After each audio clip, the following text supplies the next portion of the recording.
Welcome to For Talks. With me is James Dorsey. He's a senior fellow at the S. Rajaratnam School of International Studies in Singapore.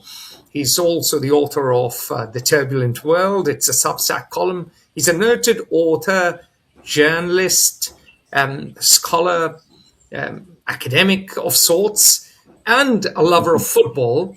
And few people understand the Middle East better than James. James, welcome. Well, thank you. That's very kind of you. James, let's get stuck in. The World Cup is on. We'll have a longer discussion on the World Cup. You and I both love football. I played football once upon a time very badly with little ability and much enthusiasm. And we have timelines on the World Cup. But today, we are not discussing football, which is a cheerier subject. Today, we are discussing Qatar. And we are going to, on Wednesday, 24th of June, it's morning in Europe. I'm in Vienna today. And James is in Singapore. It's evening in Singapore, afternoon, evening. We are going to make sense of Qatar's situation in the US-Iran war. James, what exactly is going on in Qatar? There has been an attack. Few people have died. And why that matters. Over to you. Well, first of all, Qatar matters because it is one of, if not the largest gas producer in the world. Moreover, it shares the world's largest offshore gas field with Iran. So by definition, it has a different relationship with Iran than any of the other Gulf states. And of course, it has a history of successful mediation of conflicts, including mediation with Iran. So for the Qataris, it was a phenomenal surprise that they were going to be a target. And they're a target for the second time. Keep in mind that in June of last year, during the 12-day Israeli-Iranian war, the Israelis attacked Hamas, which was gathering in Doha to discuss an end to the Gaza war. It attacked them. It was the first time ever. And it was also the first time that, to a degree, the U.S. defense shield didn't work. Now, that is to say that the Americans were only notified the the Qataris of the attack minutes before it, and again the Iranians the Israelis gave some advance warning because they wanted to limit casualties. Fast forward to today, in this war, the Iranians hit the Ras Lafaram gas facility. That is the world's largest gas facility. 17% of its production capacity was taken out. The estimates are that Qatar will lose $20 billion a year in revenues as well as in cost of repairing the facility. And that repair could take anywhere up to 5 years. So it's a very significant blow. Qatar excused itself in the initial phases of all of this, or recused itself from playing a mediating role because it was a target of the Iranians. Ultimately, the Qataris played a very important role in supporting Pakistan in mediating what is now the Memorandum of Understanding. We have had in the last few days an explosion at a gas facility in Qatar. It's not clear. The indications are that this was not an attack, but a locally caused explosion. We don't know what that explosion, what caused that explosion, but it did cost a number of casualties.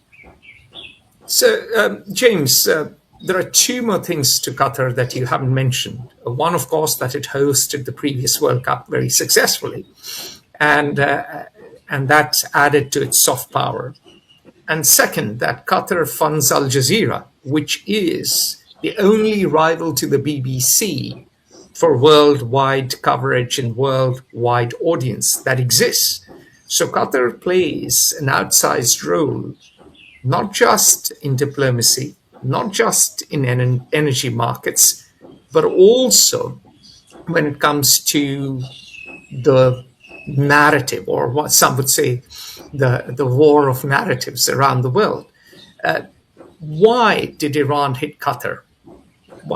And indeed, one can figure out why Israel hit Qatar, because of course they wanted to kill Hamas members. But why did Iran hit Qatar, and how does that change the geopolitics of the Middle East? Before I answer your question, let me just say something about the World Cup, which is relevant to all of this. Hosting the World Cup was part of a Qatari strategy that was not simply about soft power. Essentially, and that also connects to why Al Jazeera exists. And that was that the former emir of Qatar, the current emir's father, Sheikh Hamad, basically looked at Kuwait in 1990, 1991. And what he saw was the world rallying to the defense of Kuwait and to the expulsion of Iraqi occupation forces. Mm-hmm. Qatar is a state of 300,000 citizens. Correct. As a matter of principle, in terms of conventional warfare, I'm not talking about cyber warfare, information wars, but in terms of conventional warfare, there's no way that this country can defend itself against a superior enemy. And therefore, soft power was a defense strategy, or a security strategy, if you wish. Now, that to some degree will have changed with the current with the current war. Soft power would not have saved Qatar from Iranian attacks and missile attacks. It took an anti-air defense missile system. Obviously, the American military presence and the American military support. But nonetheless, the Qatari armed forces performed well. So in some ways, you can argue the World Cup strategy has proven itself. In some ways, you can argue that it's also shown its limits. So I think that's one aspect. Mm-hmm. At the same time, the founding of Al Jazeera was part of that strategy. What Al Jazeera did was essentially break the mode of state-controlled media in the Middle East and North Africa. To be fair, the Al Jazeera is state-owned. It's state-funded. I'm sorry. It's state-funded and is at times slower in reporting on domestic issues that don't reflect well on Qatar, or doesn't report on them at all. But in a lot of ways, it's put together a world-class 24-hour news broadcast that competes with the likes of the BBC or CNN or whoever else you would want to compare it with. Now, coming back to your question, why did Iran attack Qatar?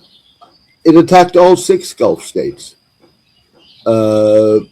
including Oman, with which it has a close relationship, or a very good relationship, with which it shares the Strait of Hormuz in terms of territorial waters. Oman is a country that was mediating between the United States and Iran. So you would think that those would be reasons not to attack Qatar. But I think that the Iranians, from their perspective, basically were all inclusive in their attacks, even if some Gulf states like the United Arab Emirates were more heavily targeted than others, including Qatar. um, but nonetheless, to create the pressure that Iran was able to create on global energy markets, on the Gulf states, it probably figured that it needed to be universal in attacking the Gulf. So, as I see it, for Iran, this was a strategy really of hitting American bases, hitting production sites, not just of energy, i.e., oil and gas, but also aluminium, etc., and causing a supply side shock to the global economy, ratcheting up inflation in the Western world, particularly and including the US, which is a little more isolated, and thus causing enough pain to the invaders to stop. That makes sense. Now, how has this attack affected Qatar? What next? What do we expect going forward? Because Qatar not only faces the threat of Iran, but right now people are forgetting that Qatar also faces a threat from Saudi Arabia. After all, Saudi Arabia blockaded Qatar not too long ago. So what next for Qatar? Well, first of all, I mean, let's look at the geography. Yes, very important. Yeah. Qatar is a tiny state sandwiched between two frenemies, if you wish, Saudi Arabia and Iran, and it always needed to maneuver. And as a result, its strategy was to have good relations with everybody, including those that were outcasts globally. Qatar has a particular problem because it is a gas producer. So, and it is totally dependent on shipping through the Strait of Hormuz. Yeah. Very quickly, if I can tell our viewers, Qatar is on the eastern side of Saudi Arabia. It is on the Persian Gulf. It is north of the UAE. It is south of Bahrain. Yes, Qatar can ship oil through pipelines if it wants to avoid the Strait of Hormuz, but Saudi Arabia hasn't proved to be a particularly reliable neighbor and friend. So Qatar is really a prisoner of geography. Over to you, James. Well, the issue here is not oil. The issue is gas. Yes, exactly. My apologies. No, it's a very significant difference. It's a big difference. You're right. And Qatar supplies Italy, Qatar supplies UK, Qatar supplies India, Pakistan, Bangladesh. Qatar is hugely important in the global supply chain, and the downstream stuff, whether it is helium and other stuff, all the different gases. Qatar is supremely important there too. Over to you. But the point I'm trying to make is, you can circumvent the Strait of Hormuz if you're exporting oil through pipelines. That is much more difficult to do with gas. And therefore, Qatar's dependence on shipping through the Strait of Hormuz is far greater than that of most other Gulf states. I mean, already Saudi Arabia and the United Arab Emirates have pre-existing alternative routes. The pipeline that goes to in the UAE to the port of Fujairah. Yes. That's being expanded, on top of which the UAE is planning more ports along its eastern borders or coastal waters to ultimately have no dependency whatsoever on the Strait of Hormuz. Saudi Arabia has been able to export some 7 million barrels a day pumped from its eastern oil fields to the western port of Yanbu. Those options aren't readily available for Qatar.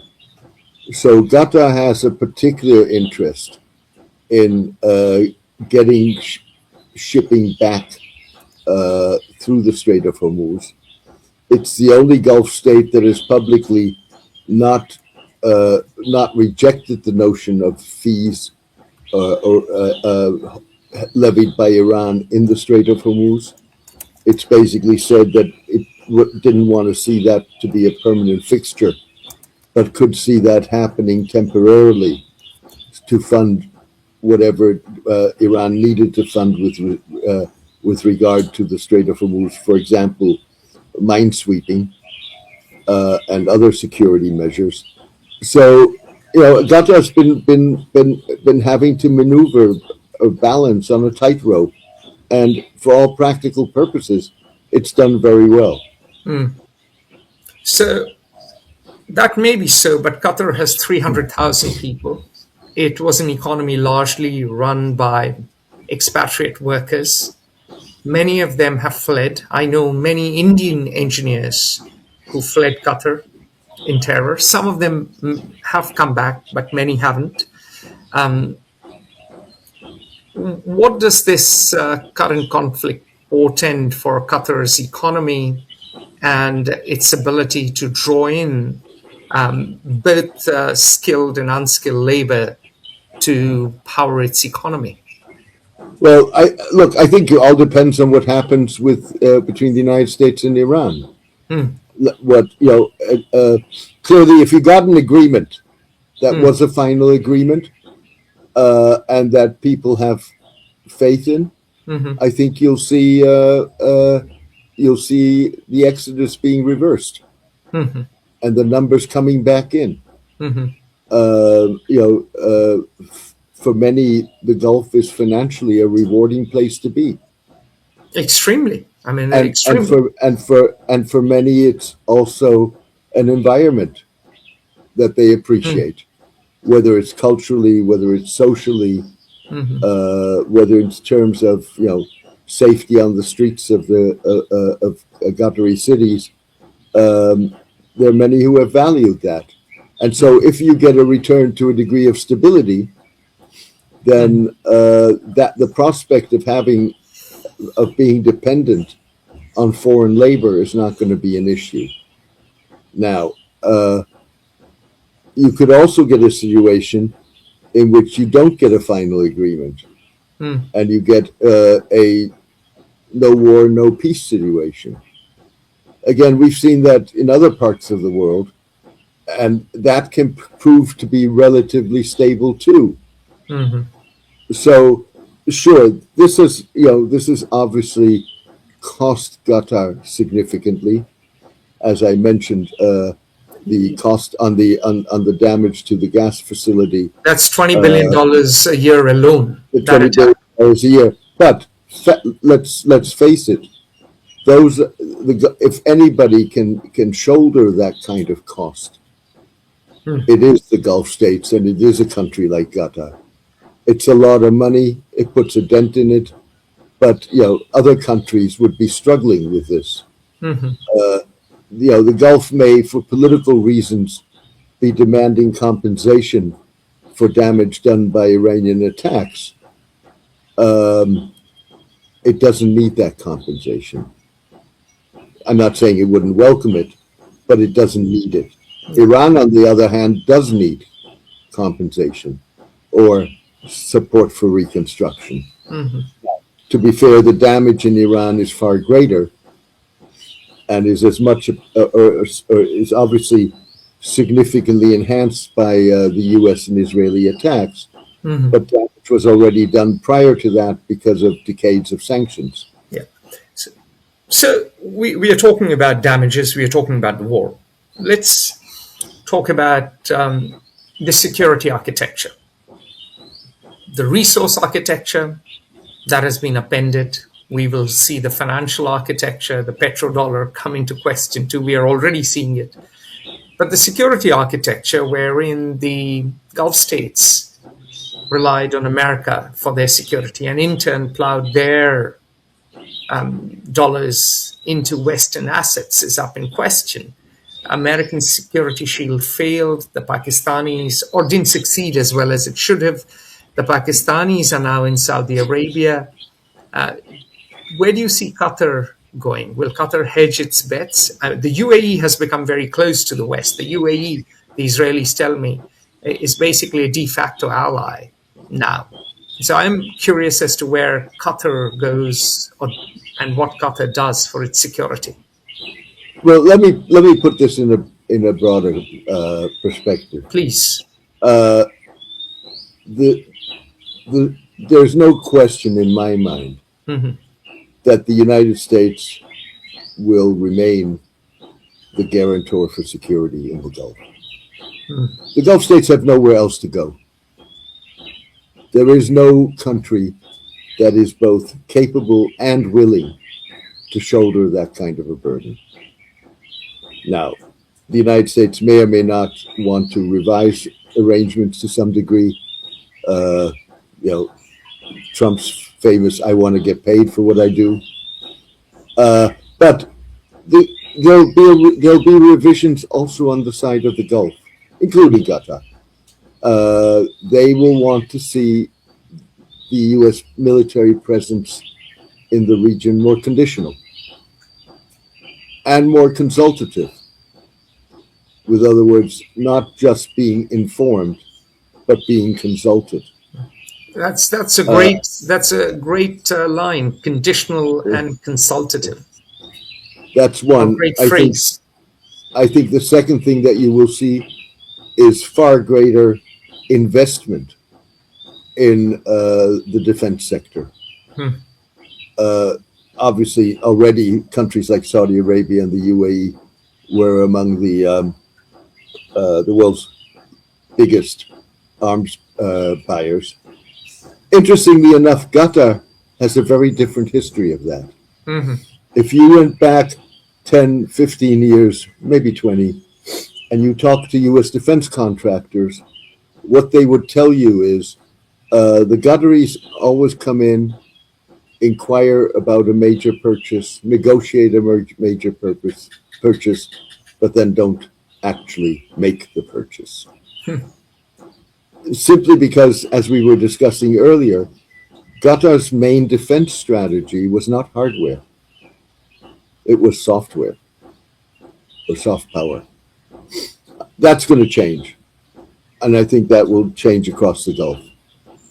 The Gulf states will want a far greater capacity to develop, manufacture their own weapons. Let me So, stop you for a second there. They may want to manufacture, but the Gulf states don't have manufacturing muscle outside of oil and gas and, say, aluminium, number one. And let's assume that even if they do manage to manufacture quite a few things, say drones, etc., they don't have the labor. So 300,000 is a very small pool for a military. And so does this mean now that they will employ both workers for the defense industry and soldiers for their militaries? well, first of all, they can import labor. Labor's not going to be the issue. Okay. You talk about Qatar having 300,000 citizens out of a population of roughly 2 million. Yeah. The same is true for the United Arab Emirates. True. It's 1.5 million out of a population of 10 million. I think most experts would agree that the most professional, hardened military of the Gulf is that of the UAE. Yes, that is true. Now, let's keep in mind the UAE is the only Gulf state that is ruled by a military officer. Yes. The Emirati president Mohammed bin Zayed made his career in the military, and he, whatever one thinks of him, does have vision. So he ensured that the Emirati military, over a number of decades, has been actively involved in peacekeeping missions in Afghanistan. It's you look at Emirati casualties in the Yemen war. A lot of them were Emirati casualties. They were not foreigners serving in the Emirati military. Hmm. I think something like 38, if the number is correct. That's a significant number for a population like that. Hmm. So in a lot of ways, what that shows, and sure, it's ultimately the question is whether if the Emiratis were on their own against Iran, would they stand a chance? Probably not. But nonetheless, they do prove that there are ways of compensating for lack of population, lack of bodies, and so on. So the ability to build a military-industrial complex exists. You've already seen several years ago the first, and as far as I know, only overseas Chinese defense manufacturing unit is in Saudi Arabia. It's a drone manufacturing facility. And so I think you'll see more of a focus on defense capabilities. I think to what degree you're going to see integration within the Gulf, that's always been a very difficult issue. The Omanis were dead set against that when the Americans were pushing for integrated air missile defense. I think it remains to be seen. It may be that that's something that becomes more palatable now, given the fact that despite whatever differences there are among various Gulf states, there is a common interest in defending the region against external missile attacks. And the fourth thing I think you'll see is diversification. Now, to be fair, sure, the Saudis, as you mentioned, the Saudis and the Pakistanis signed a defense treaty, which has the equivalent of NATO's Article 5 included in it, which is the article that an attack on one is an attack on the other. But let's keep in mind that the Pakistani military presence in Saudi Arabia goes back decades. So basically they were there. There were Pakistani troops in 1979 when they stormed the Grand Mosque. Yeah, absolutely. In Mecca, when that was taken, when terrorists took that over and had many hostages and held many hostages. So the Pakistanis have been around for a while, and the current Pakistani president, of course, has served in Saudi Arabia. And one hears from MI6 folks that there was always a deal between the Saudis and Pakistanis for the Saudis to have access to the nuclear bomb. And should the Iranians get a nuclear weapon, the Saudis will have the Pakistani bomb the next day. Yeah, well, not the same point. The point being that the last year's defense treaty essentially formalized what already existed and took it to the next level. But what I do think you're going to see is greater diversification built around the root of an American military shield in terms of partners. I mean, you see that between the United Arab Emirates and India. You'll see presumably partnerships with European countries that already exist, like Britain, like France, being expanded. I think you'll see some degree of cooperation with China, potentially even Russia. So and I think that you will see, but that will take time and will be very complicated, discussions about a regional security architecture that's inclusive. So, in other words, that includes Iran. I mean, at the end of the day, Iran and the Gulf states, including Qatar, have a Catholic marriage, which is dictated by geography. There is no divorce.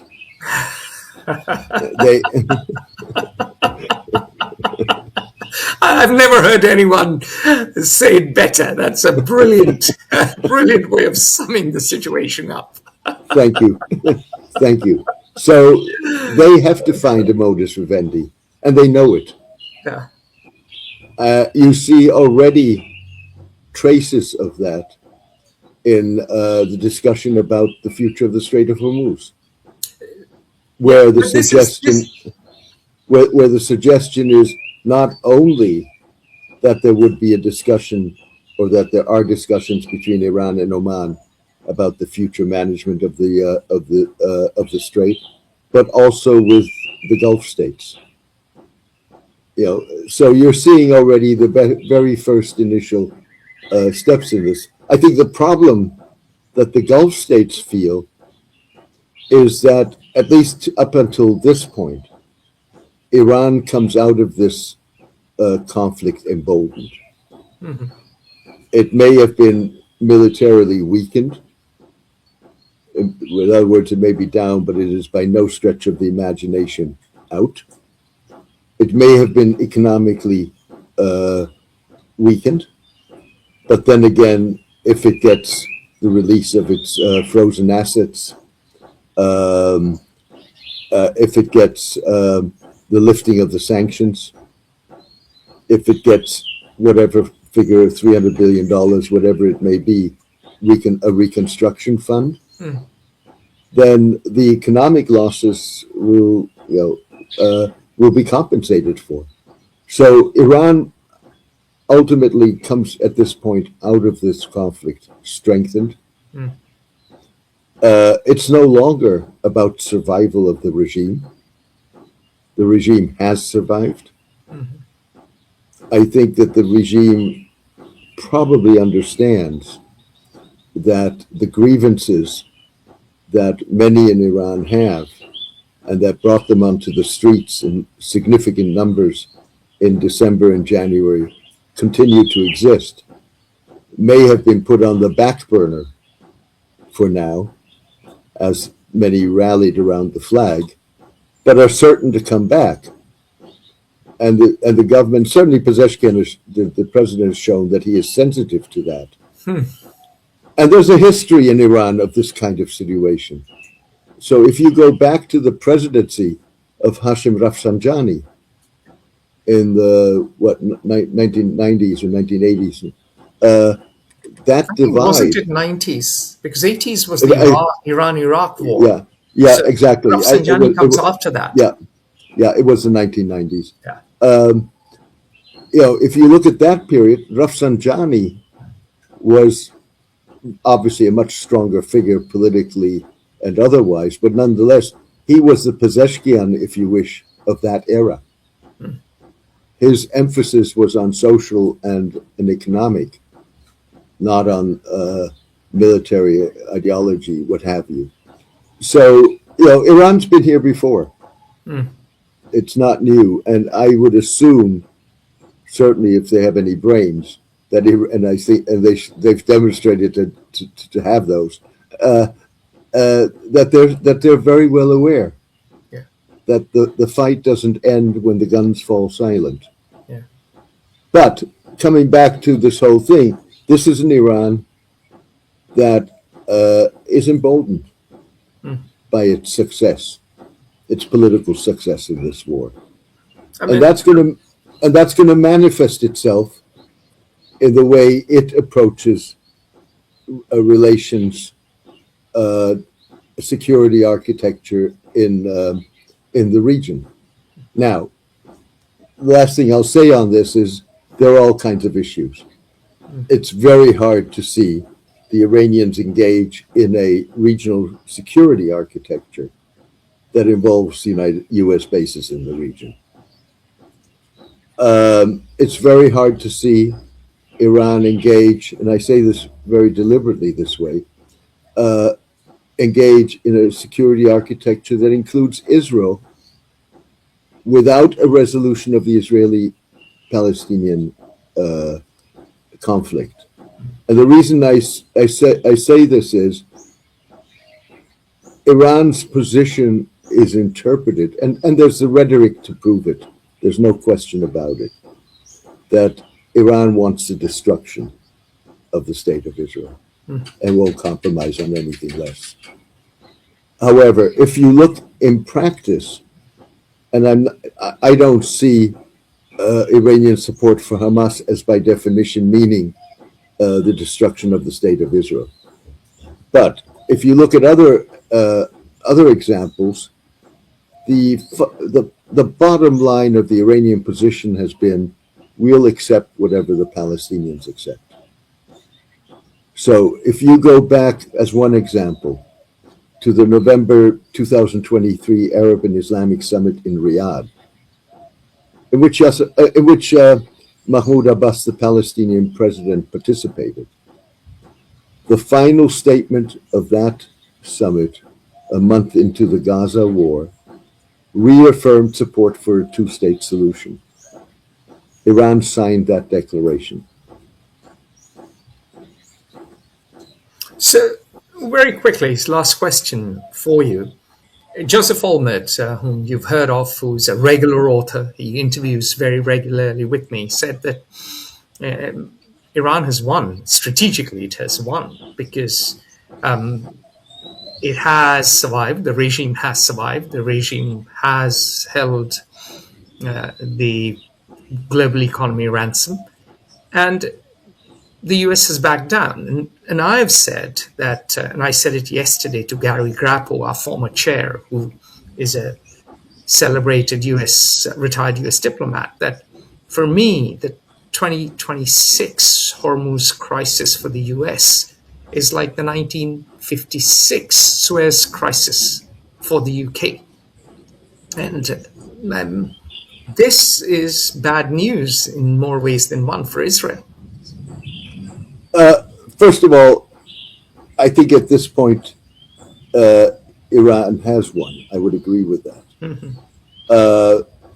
Ultimately, it's going to depend on these negotiations between the US and Iran. Mm-hmm. You take that memorandum of understanding, mm-hmm. and essentially, if you want to put it in World Cup terms, it's Iran 1, United States 0. Or if you want to express it differently, it's Iran got everything it wanted, mm-hmm. Trump got what he had. Now, having said all of that, we're very early in the stages of the negotiations, and even with the principles, and that's all it is in that memorandum of understanding, there is a wide gap on what that means. Mm-hmm. The two sides interpret the same thing completely differently. We're already seeing that with the issue of International Atomic Energy Agency inspectors returning to Iran. We're seeing that in terms of whether or not there are conditions attached to release of Iranian funds and what Iran may or may not be able to do with that. I think we're going to see a lot more of that. So watch this space. Yeah, but that also means that what is a victory now potentially is also reversible, depending on what happens. The last thing I'll say on this is, I've seen the comparison with the Suez Canal. I've written about the comparison with the Suez Canal. One difference, of course, is the Gulf cannot walk away from the United States. Britain could walk away from the Gulf, and the Gulf could walk away from Britain. So, to some degree, I think that is overblown. Well, not overblown. Let's say it's a comparison that hinks. And ultimately, the last thing I'll say on this: the United States has done extreme damage to itself, and it's damage that is compounded by the way it's handled relations with Europe, the way it's handling Latin America, even though we're seeing a rise of the right in Latin America, the whole issue over Greenland. None of that is irreparable. Mm-hmm. It may not be easy to be repaired, but it's not irreparable. Mm-hmm. Hello? Excellent. So very quickly,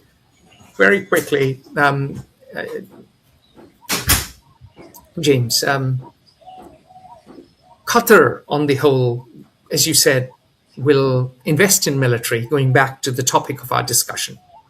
It'll diversify its security partners. There'll be others involved. It'll still rely on the US. It cannot really walk away from the US. And it considering all things, has done quite well. So Qatar's situation is certainly more perilous than what it was before. But on the whole, Qatar has the cash, Qatar has the diplomatic knowledge, sophistication, and experience to survive this tricky phase. Would that be a fair summary? That's a fair summary, but I think that also applies to a number of other Gulf states. I mean, I it's true see. for Saudi Arabia. It's true for the United Arab Emirates. Bahrain may be somewhat more strapped. It's true for Kuwait.